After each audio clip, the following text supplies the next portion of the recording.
Namaskar and welcome all on this channel Jigyasa. Today we are going to discuss on how to become independent. And by knowing this, you are going to become independent. So let us begin our journey with this series.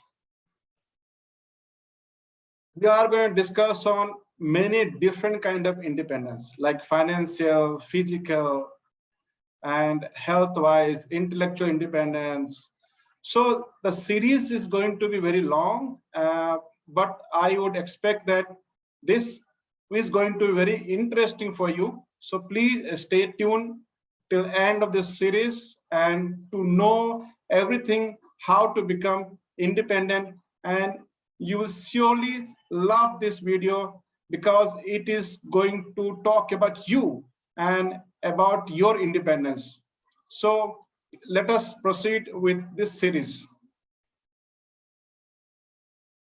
So let us talk about what are different kinds of independence that I'm going to talk about. So I'm going to talk about physical, intellectual independence, then emotional independence, then financially independent, how to become medically independent, how to have independence from entertainment, then how to have independence from all our debt, then how to have karmic independent, and how to have spiritual independent. And then I'm also going to talk about real independence, relative independence, and absolute independence. So let us start with the first topic, that is the physical independence. So when I'm talking about physical independence, it's like a bird is captured in a cage. So we are all basically physically independent. India got its independence, and there is nothing called slavery kind of thing around the world. So we can travel within the boundary of the country anywhere, and we can also travel across other country also with some rules and regulations. So we are not physically bound in many senses, but sometimes we have to restrict ourselves physically, but physically we are more independent. And in general, people, they understand about the physical independence more than any other topics. So we strive hard for that independence, and we are independent until unless we get into some legal issues and get behind the bars. Otherwise, we are physically independent. So nothing more on this topic. Let's talk about the intellectual independent. So intellectually independent, how we can become intellectually independent? So the one thing that can make us intellectually independent is our love to learn. And we need to learn with inclusive differentiation. Meaning we need to learn like we learn many things together. Today in this online environment, we have many platforms to learn. So earlier there was nothing much like many softwares, many technologies, and many mobile phones. So we had more of the book knowledge than other technical knowledge. But today, doesn't matter what is your age, it doesn't matter what is your condition, but to be on the line, that is requirement. We need to learn continuously to become intellectually independent. Every country is trying to do many kind of research and development. They want to build everything indigenous. India wants to build everything indigenous to become intellectually independent. We are trying that. We may be never dependent on others for the intellectual capability. But like all the human beings together, we are cooperating with each other to share our intellectual knowledge. Because this intellectual knowledge is something which increases by sharing. So we should not restrict ourselves about learning. Like we can learn about science, we can learn about arts, we should learn about history, social, religion, Vedas, spirituality, and many other things. And everything is available to us to learn, and we can participate in learning through various online platforms. There are various books available. There are various talks available. We should learn, but we must have that capability to differentiate between what is good and what is bad. There are many things which are bad for us. There are many things which can be bad for us. So we have to be inclusive, but differentiate. So we can become intellectually independent by learning many things. We can learn from many places. So learning is the only key to become intellectually independent. For our individual self, we can learn as a collective entity, as a country or as a school or any groups. We need to learn together to become intellectually independent. Nowadays, we see that if you do not learn simple things, like if you do not know how to operate your online bank account, how to do online transactions, you become intellectually dependent on others. So we need to become independent intellectually. And the only way to become intellectually independent is learning more and more from different subject matters. And we should not get bound by only one topic. We can learn on many topics from different places, but we should be able to differentiate what is good and what is bad. Because some things, if you learn, it may be harmful for others. So those things we should understand how much to learn and how to apply. So let's talk about emotional independence now. To become emotionally independent, that is a very important topic for us. For example, I'm going to talk about the Mahabharata. So if you see in Mahabharata, this was a great fight between Pandavas and the Kauravas. So these were two parties, they fought with each other in the battlefield of Kurukshetra. So before the fight began, Arjuna asked Krishna to take his chariot in between the armies so that he can see who are going to fight with him. But suddenly he became emotionally destabilized. You can see in this picture what he's doing. Like he's not able to hold. So this is the impact of being emotionally unstable. What happens when you are emotionally unstable? You lose all your bodily strength. You are not in a position to think. Your intellectual capability, your emotional capability, everything gets hampered. Even if you are very happy, that time also we should not take many good decisions. And if you are very sad, that time also we should not take many our prime and important decisions.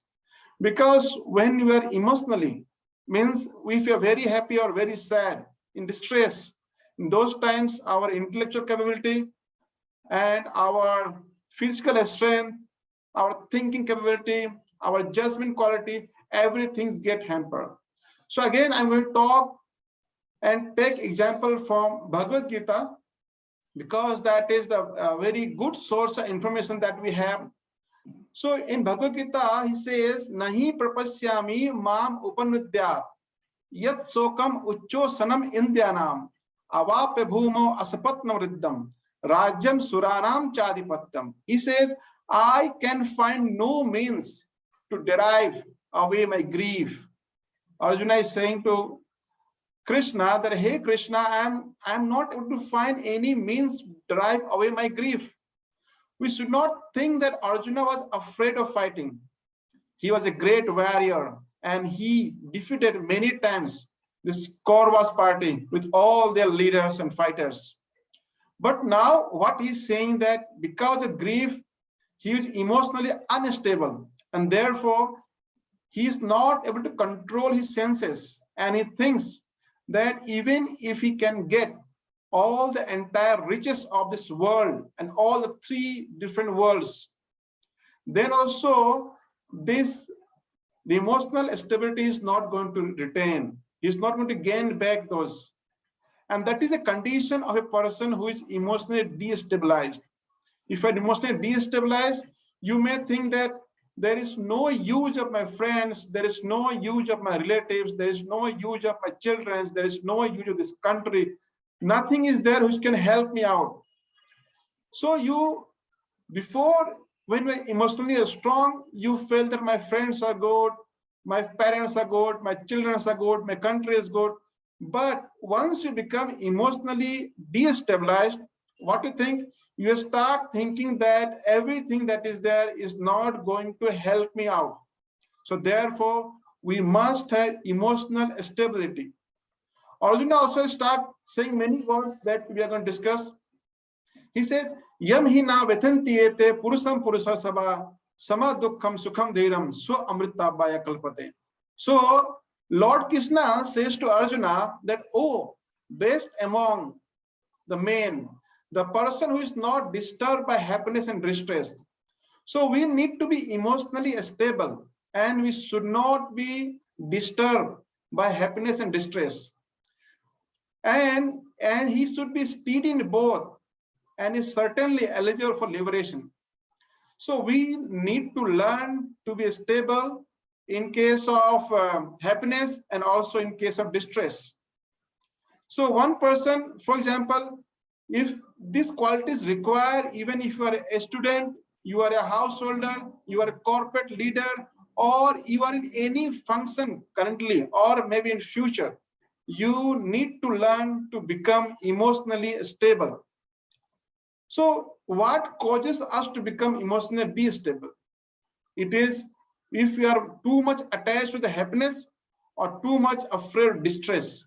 So Lord Krishna says in Bhagavad Gita in other slokas, he says, Matra sparsastu konteya, sitosana sukha dukkha, agam apaino anityas tan titakchasya bharata. He says that this coming and going of the distress are like changing seasons. But we need to have more discussion, more understanding to understand better on this topic. Other thing that discussion Bhagavad Gita says, Indriyasya arthe, raga dveso vivastito, tayorna basam aggache, toyhu asya paripantino. So there are many ways and tricks people they apply to become emotionally stable, and also Vedas gives. And when we become emotionally stable, or when we become emotionally destable, we become emotionally destable mostly when we hamper by our sense enjoyment. And therefore, it says that there are principles to regulate attachment and aversions pertain to senses and their objects. Therefore, you might have seen that sometimes a person is watching some television, he sees something good or bad, and he becomes joyous upon hearing some news. And you may encounter many places that there are different ways to control our senses. But those persons who are most engaged in those kind of processes, they also are not able to become emotionally stable. So only person who are able to become emotionally stable are those who are able to control their sense regulations, their sensual activities. Those who are not that much attached to the sense objects, they can become emotionally more stable than those who are more attached to their sensual enjoyments. Because this can make us emotionally unstable at many places. There could be many reasons, so we are not going to discuss entire reasons, but these are the few guidelines that we have. Let us discuss on some other topics, that is financial independence, how we can become financially independent. So financially independent consists of, like, we need to have some money to meet our daily needs. Then we need to have money for our dreams. We may have dream to buy good car, purchase a new apartment, get married, or go for a vacation. So many dreams could be there. We should have money for our emergencies. We should have money for our health. And we should have our money for the old age requirements and our retirements. Therefore, there are many schemes, and we should try to invest in different schemes. Like for daily needs, we can have some money, but for dreams, we need to invest. We need to learn how to invest money. We can have different kind of insurance to cater for the health and emergencies. There could be like health insurance. You can have term plan insurance. So those are things which you can plan to make yourself financially stable. So think about this, what are things are required to, and when the money is needed, accordingly you need to do plan. And therefore, what people they do, they go for business, they do some job, they become entrepreneur, they invest, they are good in investing, and they also save their money. So we need to employ all those techniques so that we become financially independent. So you should not think that I am doing a job or doing a business, I have the money today, but that value of money declines as time goes by. Therefore, we must have some basic training start from the education days. We were not trained on this financial stability when we were students. Now, when we are grown-ups, very late, we are getting information about those. It is not like we have to become MBA in finance to understand how to maintain financially, but we should have this understanding. We must teach our students, our children about all these topics. Generally, there are people that think that financial means the daily needs to be met. But when it comes to like emergencies, health, and the retirement and old age, we become always trouble.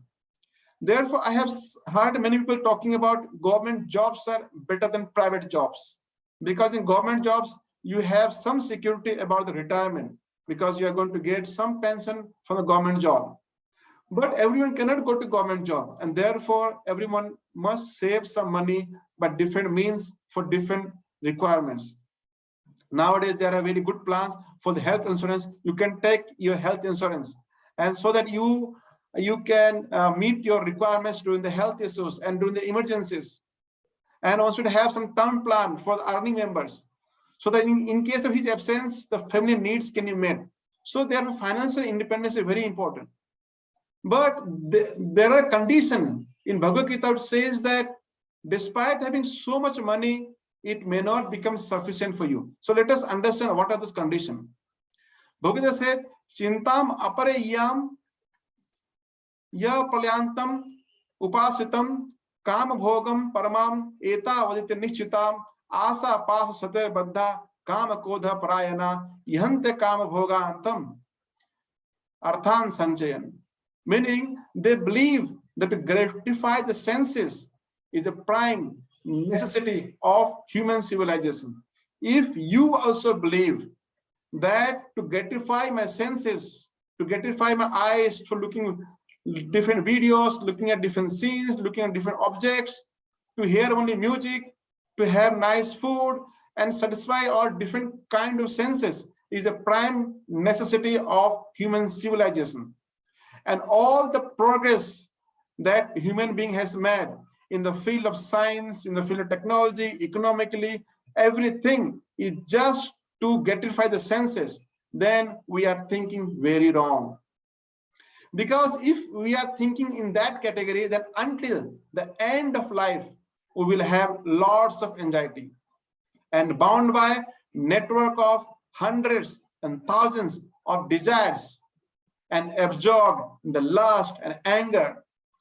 We will try to secure money illegally just for sense gratification, because our senses are so much strong that they are not satisfied even if we keep trying to satisfy them every day and night.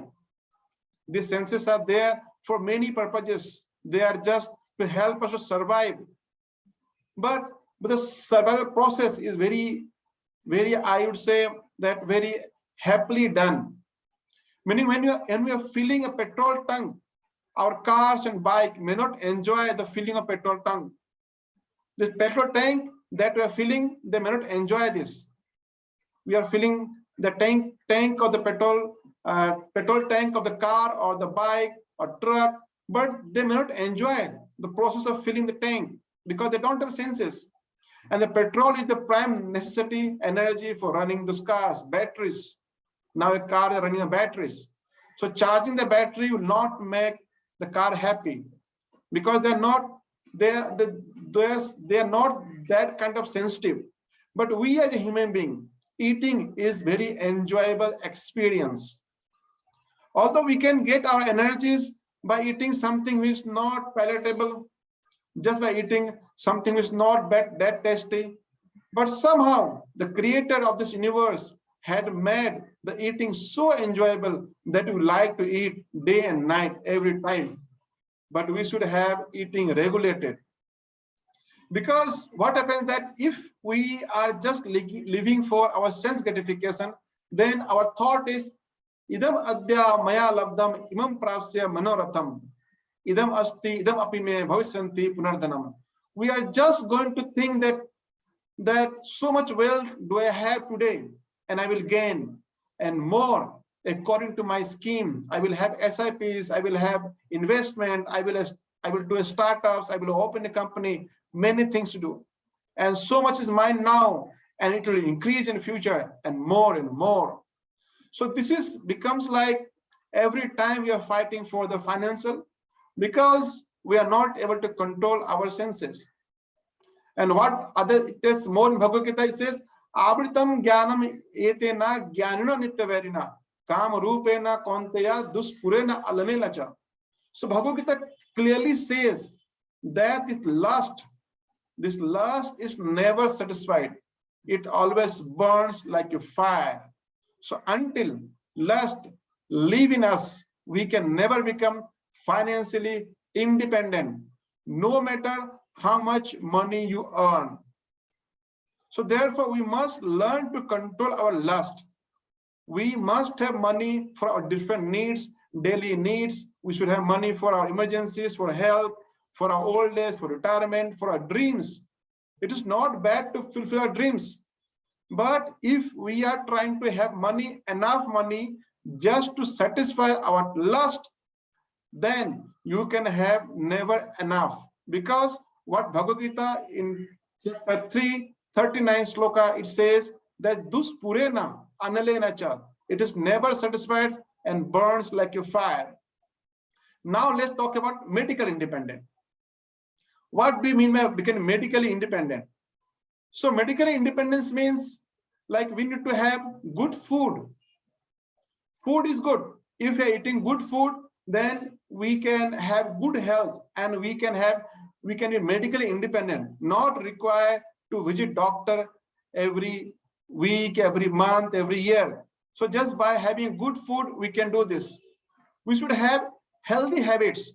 So if we have healthy habits, then also like eating and sleeping and exercise, everything, our habits should be healthy. Then also we can become medically independent. Like one thing that we can do is daily we can do 10 Surya Namaskar. Now don't take this Surya Namaskar is something to one class of people, because they are nothing but the movement of the bodies in different postures. And these postures helps us to maintain our strength and flexibility. And only doing 10 Surya Namaskar every day, we can be physically fit. So this is the process of Surya Namaskar. And nowadays, if you see, government is also pushing that everyone should perform the Surya Namaskar. Now, if you see this exercise, this is nothing like it is talking about one class of people in this world. This is important to everyone. This is the part of the human body structure. It is just like if you perform these simple exercises, simple bodily exercises 10 times, just like bending down, having a push-up, then again bending down, and just rise up. And this is going to keep you physically fit. Now regarding food habits, what Bhagavad Gita says?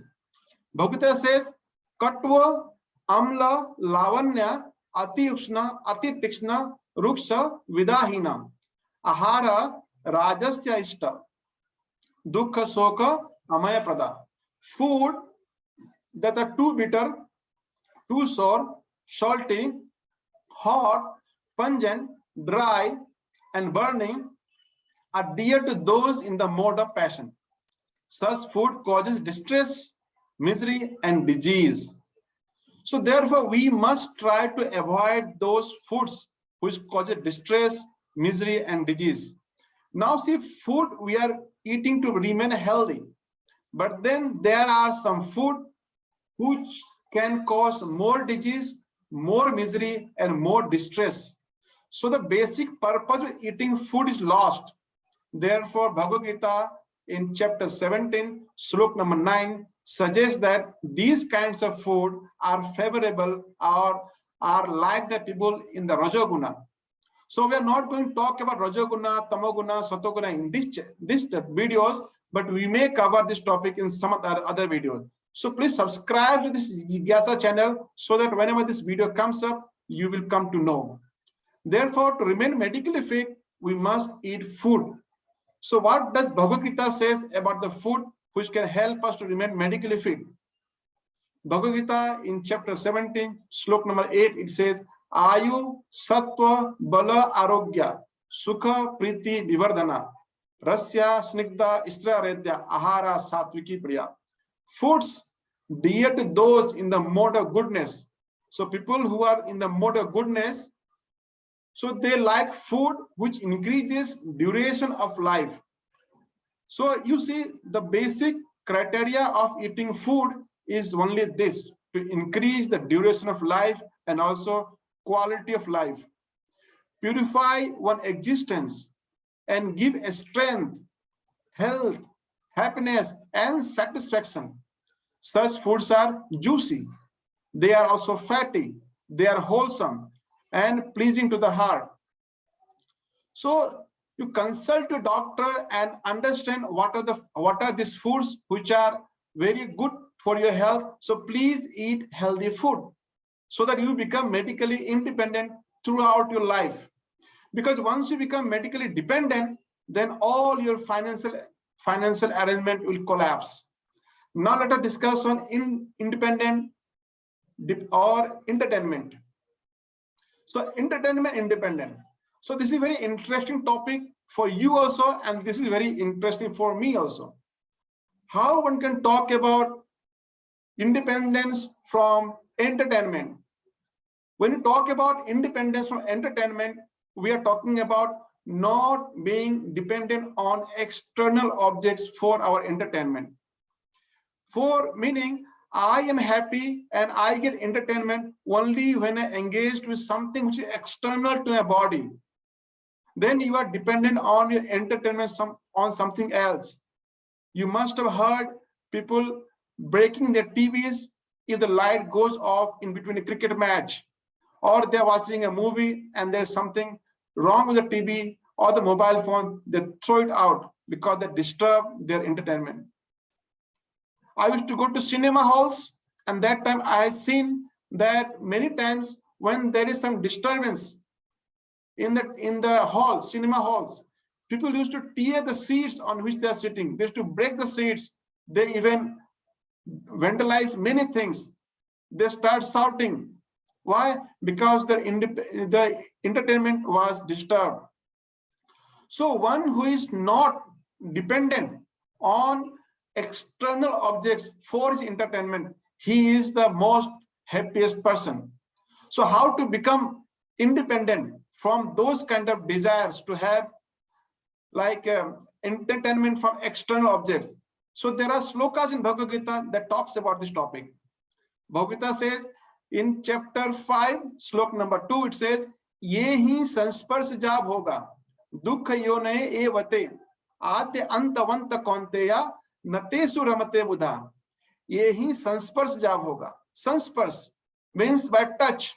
You are trying to enjoy by touch of something external thing. So what it says, an intelligent person does not take part in the source of misery, which are due to contact with material senses. O son of Kunti, such pleasure have a beginning and an end. So the wise man does not delight in them. Very powerful sloka for us. For example, if we are going to enjoy, like if there's no television, I cannot have entertainment. If I'm dependent on and watching somebody dancing, my entertainment depends on some other person dancing. And if I stop dancing, then my entertainment is lost. If my entertainment depends on availability of some external objects, like sports, something else, like those things, if I make those entertainment, my entertainment depends on availability of other person to talk and about everything, then those kind of entertainment will always be disturbed. And because we as a soul, in Bhagavad Gita and other places, all the Vedic literature says that our basic characteristic is Sat Chit Anandamay.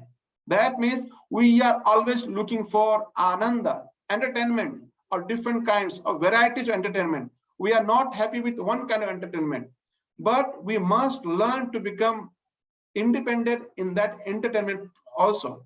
So what Bhagavad Gita says, how to become independent in the entertainment.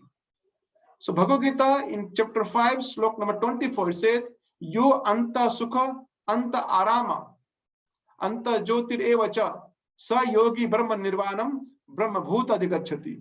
One whose happiness is within, who is active and rejoices within, and whose aim is inward and is actually the perfect mystic.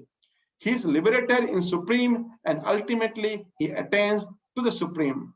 You see, your anta sukha, we need to learn to enjoy internally and also active and rejoices within.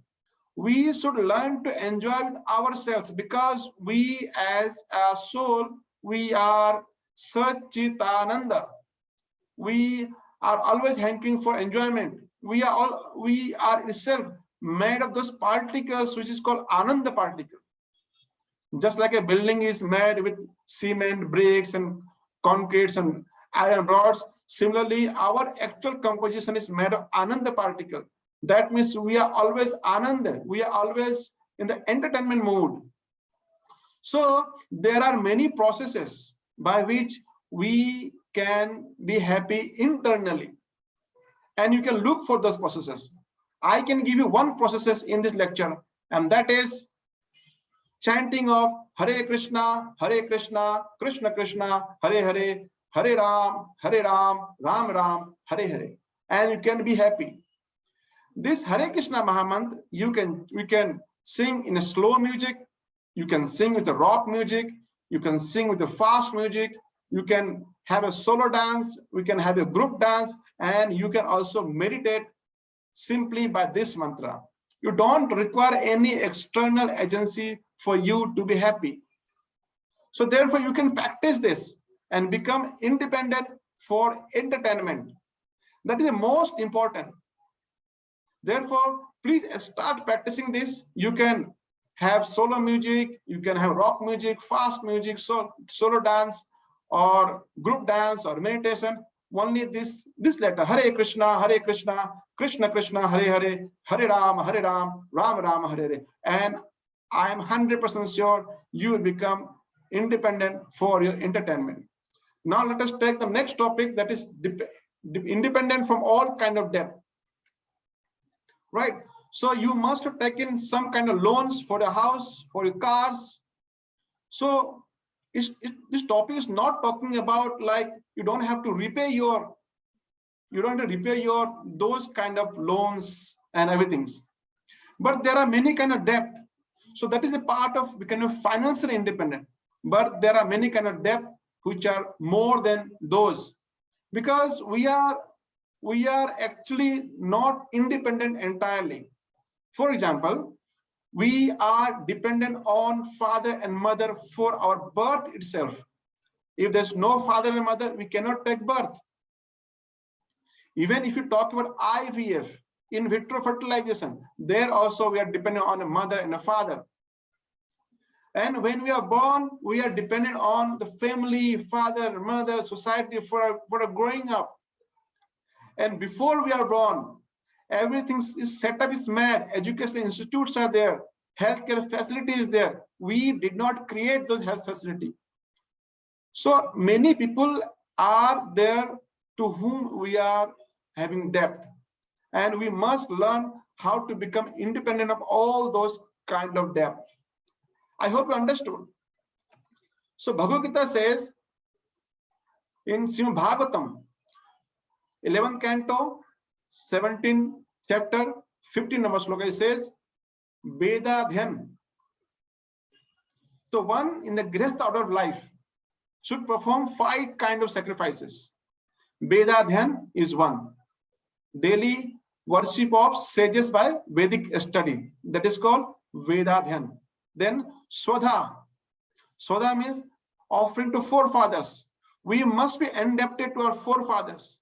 Because if I'm enjoying today the richness, then it may be that my forefathers were rich and therefore I'm enjoying those richness.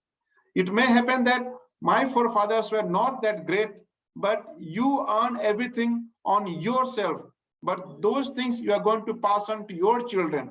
And therefore your children should be obligated to you. And therefore our Shastra says that we must offer obligations to our forefathers. Then we are obliged to the demigods. So we do chanting of Swaha. So Vedadhan, Swadha, and Swaha. Then we are also indebted to different kind of living entities. Like we may not think that this crow or the dogs or the cows in the street, they're not helpful. They are all helpful to us. And therefore, we must share our meals with them. We must offer our meals and share our meals with our other human beings or animals. And fifth, what it says, that human beings, by offering grains and water, we must offer grains and water to other human beings. You see, Vedic culture is so inclusive. It is including everyone together. And thus, considering the demigods, sages, forefathers, living entities, and human beings to be manifestation of my potency. But whenever we are doing this, we must consider that they are all the manifestations of Lord's potency. And this way, we should perform 5 kind of sacrifices. And this way, we can slowly, we can become freed from all their debt that we have. But in Bhagavatam, other places it also says, Devarsi bhutat nirnam pitrinam nang kinkaro nayam rini charajan sarvat manaya saranam saranyam gato mukundam parihirta kartam. Meaning, it says, O king, one who has given up all material duties and taken full shelter of the lotus feet of Mukunda, who offers shelter to all, is not indebted to this all people, demigods, great sages, ordinary living beings, relatives, friends, mankind, and even forefathers. So therefore, since all these classes of living entities are part and parcel of Supreme Lord, one who has surrendered to the Supreme Lord service has no need to serve such person separately. But it may not be like applicable, or it may not be possible for us, or we may not have the idea how to surrender to Supreme Lord service immediately. So therefore, we must try to perform all those fine kind of sacrifices and also try to learn to devote ourselves, to surrender ourselves to the Lord's service. In this way, we can become independent from all different kinds of debt. Now let us talk about the karmic independent. What is this karmic independent? This karmic independent topic is mostly clustered in the Vedic literatures. Vedic literature says that there are different kinds of karma, akarma, and vikarma. So there are karmic consequences. We have to, like whatever we do today, we may have to undergo those karmic consequences later in our life, this life or the next life. So we need to learn how to become independent of the karmic consequences. So what Bhagavad Gita says on this, Brahmani adhaya karmani sangam tektva karoti yah lipate na sa papena patna patram ivam bhasa. One who performs his duty without attachment, surrendering the results onto the Supreme Lord, is unaffected by sinful action, as the lotus leaf is untouched by water. See, very simple way Lord Krishna says that perform your all duties without attachment and surrendering the results onto the Supreme Lord. So we need to learn this process, and therefore we require the expert guidance of a person who has learned this from disciplic succession. So you can approach those persons and learn how to perform our duties without attachment and how to surrender our results onto the Supreme Lord. So please learn this. Also, Bhagavad Gita says, so we can become karmic independent from this, on this Bhagavad Gita sloka.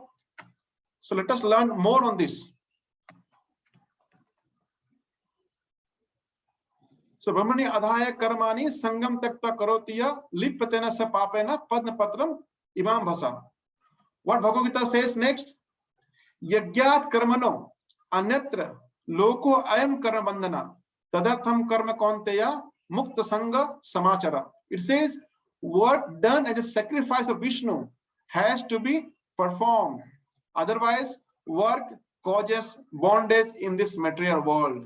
Therefore, O son of Kunti, perform your prescribed duties for his satisfaction. And in that way, you will always remain free from bondage. So if you want to become free from all the karmic consequences, these karmic consequences are very bad.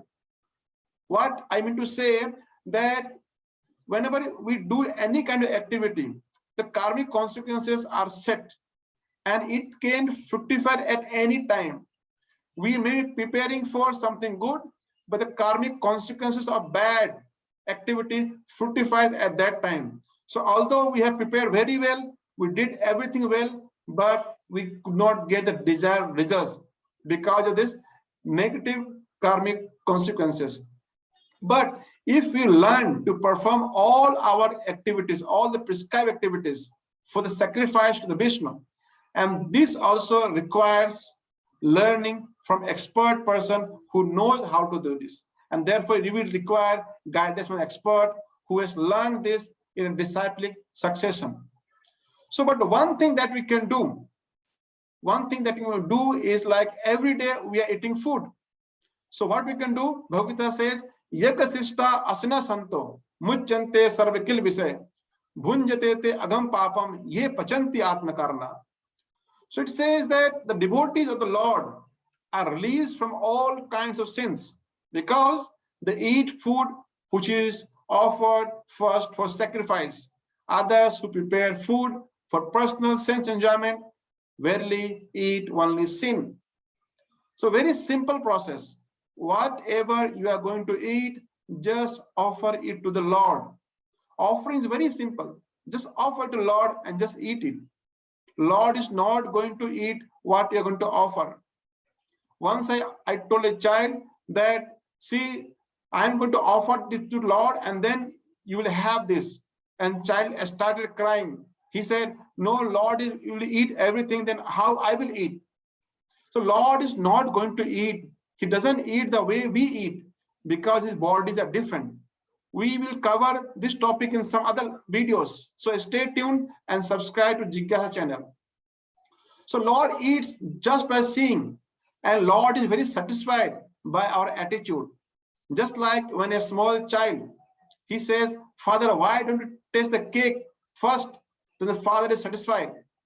Although father bought the cake for the son, but he's satisfied from the attitude of the son. Similarly, the Lord has given everything to us, and therefore whatever we are going to eat, we must offer our thanks. In my school days, we are taught to say, thank God for what we are going to receive. And also after the food, we wish to say, thank God for what we have received. We must thank Lord for what we received, food, and therefore we must learn to offer that food. But Lord does not eat everything and anything the way we do. He says, Patram puspam phalam toyam. He eats only patra, puspa, and phal, meaning he does not eat the non-veg items. So therefore, and tamasic items. So you can learn more on this non-veg and tamasic and what kind of food can be offered, and therefore we must eat only those kind of food which can be offered to Lord. Because if you, although we saw that food are very essential for maintaining our medical independence, if you're not in those category, then we can never become medically independent. We will always have to run for doctors. Now let us learn about the spiritual independent now. What does mean by becoming spiritual independent? We are a spiritual particle. We are part and parcel of Lord Krishna. Mame vamse jiva loke jiva bhuta sanatana mana sashtandani prakriti asthani karsati. So Lord Krishna says that all the living entities, moving or non-moving, they are part and parcel of Lord Krishna.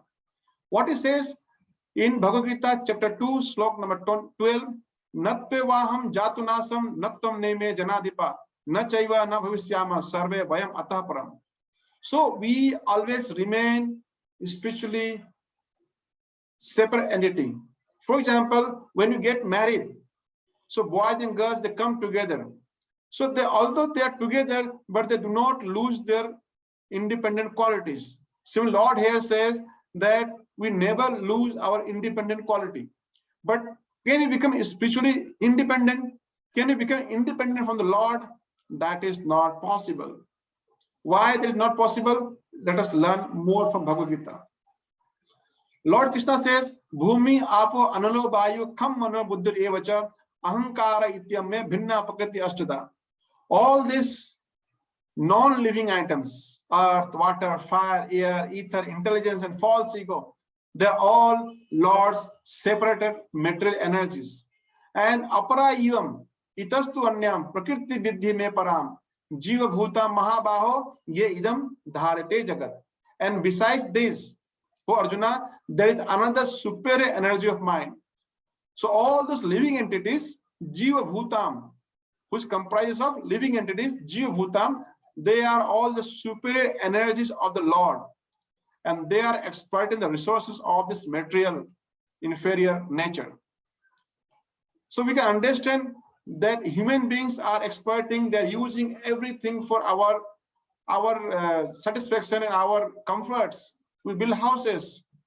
Wherever there is a human, there is some activity. Otherwise, all the lands, all the forest, all the mountains, all the stones, they remain there as it is.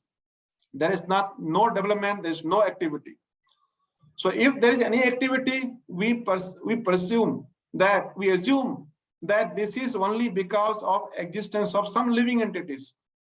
For example, we are going to search for life on other planets, and therefore we are looking for the symbol or sign of some activity.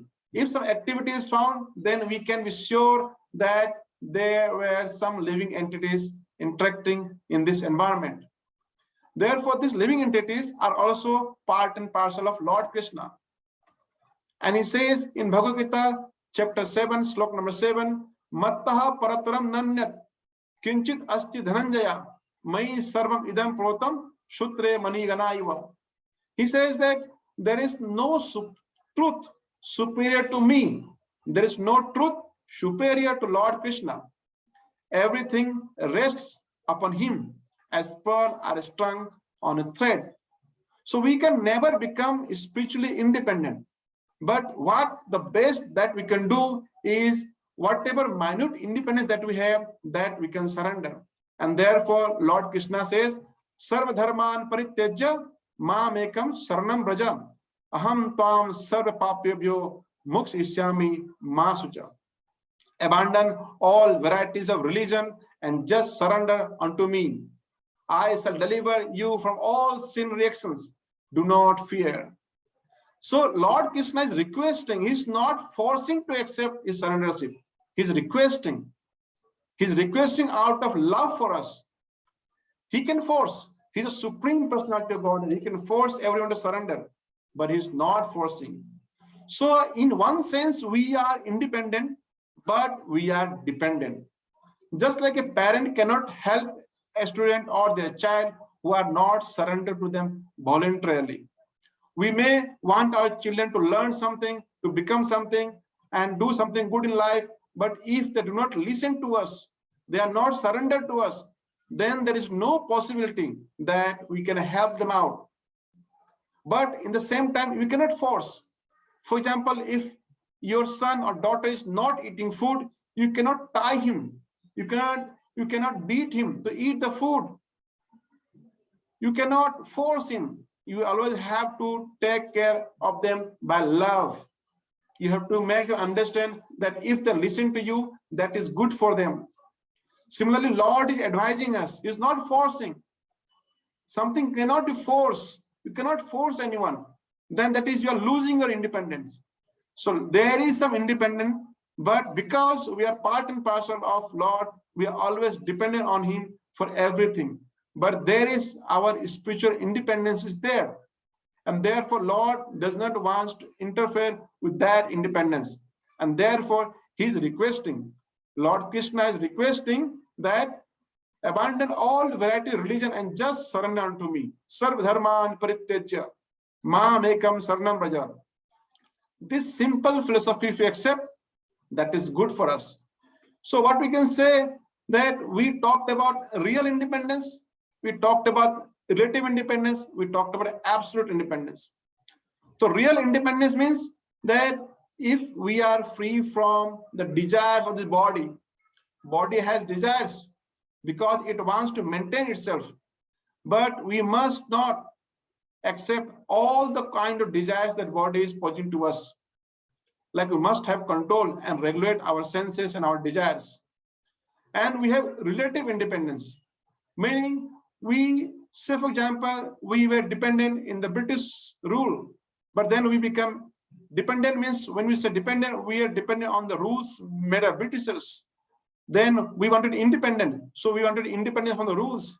But we cannot have the absolute independence. We cannot say that we do not want to be under any kind of rule. We are going to accept some societies, we are going to accept some kind of government, we are going to accept something, and we are dependent or we have to oblige. So we have relative independence. We cannot have absolute independence. What we can do to also gain the real independence or relative independence and absolute independence, like as long as we are bound by this body, we may not enjoy the thing that the way we want. We cannot have the complete independence as a whole. Because we are part and parcel of Lord Krishna, we cannot have our entire independence. Daivihi esa gunamai mama maya duratya mameva ye prapadyante mayam etam tarantite. Lord Krishna says that this entire material energy is very strong. We cannot overcome this. So we can learn in some other videos on what are the gunas and how we are bound by these gunas. But in short, we can understand that one who surrenders to the Lord Krishna, he can always overcome these material bondages. And one simple process to do this is have spiritual entertainment. Just chant Hare Krishna, Krishna Krishna, Hare Hare, Hare Ram, Ram Ram, Hare Hare, and be happy. You can chant this slow music, you can dance this rock music, you can do fast music, solo dance, group dance, meditation, only these words, Hare Krishna, Krishna Krishna, Hare Hare, Hare Ram, Ram Ram, Hare Hare. So with this, I thank you very much. And what I request you that to know more, please read or order a copy now for Bhagavad Gita as it is by His Divine Grace, A.C. Bhakti Vedanta Swami Prabhupada, founder Acharya of International Society for Krishna Consciousness, ISKCON. So all those readings and all these titles and all this talk on how to become independent was based on teachings of His Divine Grace, A.C. Bhakti Vedanta Swami Prabhupada. And therefore, I request you that please read his books and you will know more on this topic. So with this, I conclude here, and I hope you learn more and you understand this topic better and become really independent. Thank you very much, and we will see you again. Om Tat Sat.